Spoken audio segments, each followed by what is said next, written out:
I'm so honored to introduce our Darshanit this morning, who will give the Devar Torah, the sermon. First, I'm going to say, this isn't written on the page, but that she is someone who has such a neshama. What does that mean? Soul. And of course, everyone has a soul. But when we say someone has like a very strong, beautiful neshama, it's that it really exudes from her presence, and she has that light inside of her that she also shares with the world. And I'm going to read a little bit from the page about how she shares it with the world. And we're so lucky that she also shares her neshama and her light with Bethel. As a leader in our community, she served in, I'm sure, many different roles, most recently on our executive committee. Jennifer Hirsch will give the Devar Torah. Jen serves as the Director of Strategic Operations for the Jewish Coalition Against Domestic Abuse, known in our community as JCADA. She works daily to ensure that all of the incredible service providers and educators at JCADA have what they need to support the community. With a background in nonprofit management and organizational development, Jen believes in the importance of the nonprofit sector and loves helping nonprofits to achieve their mission. She's been a member of Bethel for almost 20 years. Her two daughters graduated from our preschool and celebrated their Benot Mitzvah. She lives in Bethesda with her husband Stephen and daughters Anna and Lucy. And Lucy had her bat mitzvah last year, which was really a beautiful celebration. So I'm so happy to have as our teacher of Torah this morning, Jen Hirsch.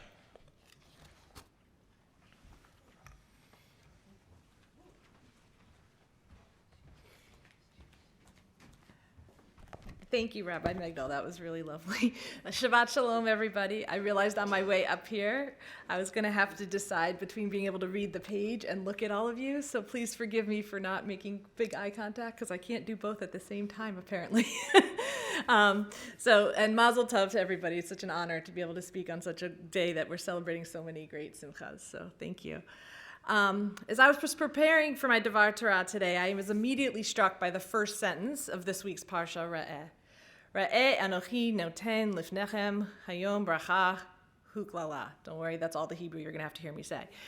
Behold, I set before you today a blessing and a curse.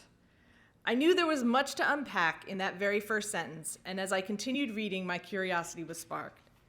The blessing, that you will heed the commandments of the Lord your God, which I command you today, and the curse, if you will not heed the commandments of the Lord your God, but turn away from the way I command you on this day. In other words, follow my laws and you will be blessed. Choose not to follow my laws and you will be cursed. I was intrigued by the concept of blessings and curses and how that type of binary thinking has influenced today's culture. I also became curious about where we are seeing shifts in that type of thinking today. Many of us were brought up at a time where there was only one right way to do things, and everything else was considered wrong. There was very little in between. What general society considered rules of civility were determined by a specific group of similar people without much consideration for differences in race, religion, ability, ethnicity, gender, or more. Rules were established and followed, and those who chose to move outside of those standardized rules were often stigmatized, or in biblical terms, cursed. If we are to take the words of today's Parsha as written at face value, those who follow the rules are to be blessed, and those who do not are to be cursed. That inherently does not leave much room for individuality or creative living.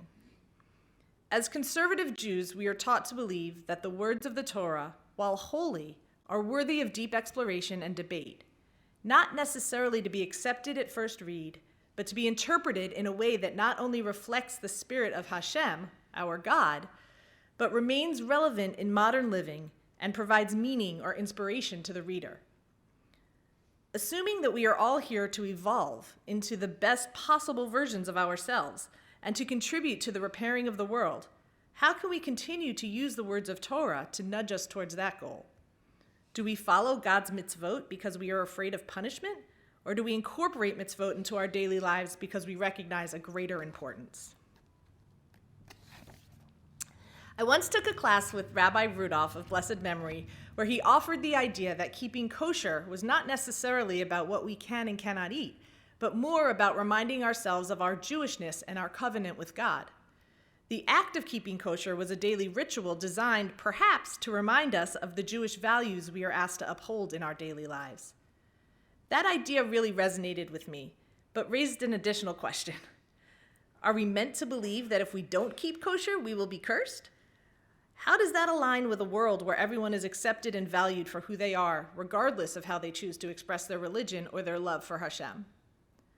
Why is it important for Hashem to lay out so many specific rules about how we as Jews are to live our daily lives? Does God genuinely care about the angle at which a mezuzah is placed?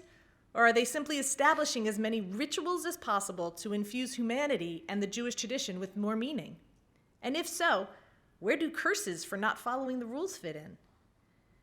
Fear is a powerful motivator, but in today's world it is recognized that leading from a place of fear or scarcity is not ideal. The purest form of leadership stems from visionaries who bring people together for a common goal.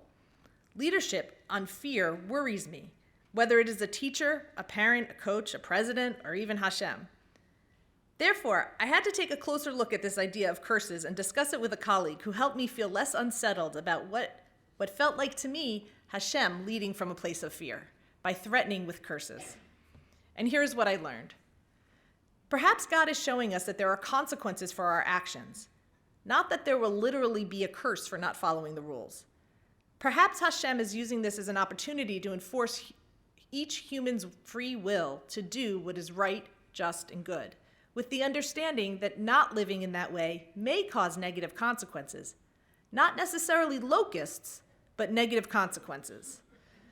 Perhaps the Torah is teaching us about the opposing forces that must exist in order to appreciate all of what it means to be human. Without darkness, we would not know light. Without sorrow, we cannot appreciate joy. Without conflict, we cannot enjoy peace, etc. Hashem knew that humanity needs to believe in and act in the interest of the greatest good to flourish. There must be a collective sense of responsibility for one another, particularly among the Jewish people, for us to survive as a people. Maybe that's why in this week's Parsha we read about tithing and the Beit HaMikdash as the only place where sacrifices will be made. By requiring the Jewish people to make pilgrimage to Jerusalem 3 times each year, perhaps Hashem was creating the opportunity for us to gather with our fellow Jews. By requiring crops to be left for the poor and forgiving all debts every 7 years, perhaps Hashem was institutionalizing a communal safety net. As I continue my evolution journey, I'm grappling with the ideas of blessings and curses based on specific actions and find myself considering how we as Jews and as Americans can build a more inclusive and just society, not based on fear of retribution, but based on the understanding that we are stronger together. I clearly have many more questions than answers, but that to me is the joy and privilege of studying Torah. It provides us an opportunity to examine ancient language and bring modernized meaning to a timeless text. May we all continue to have the opportunity to ask these important questions and to learn not only from Torah, but from one another. Shabbat Shalom.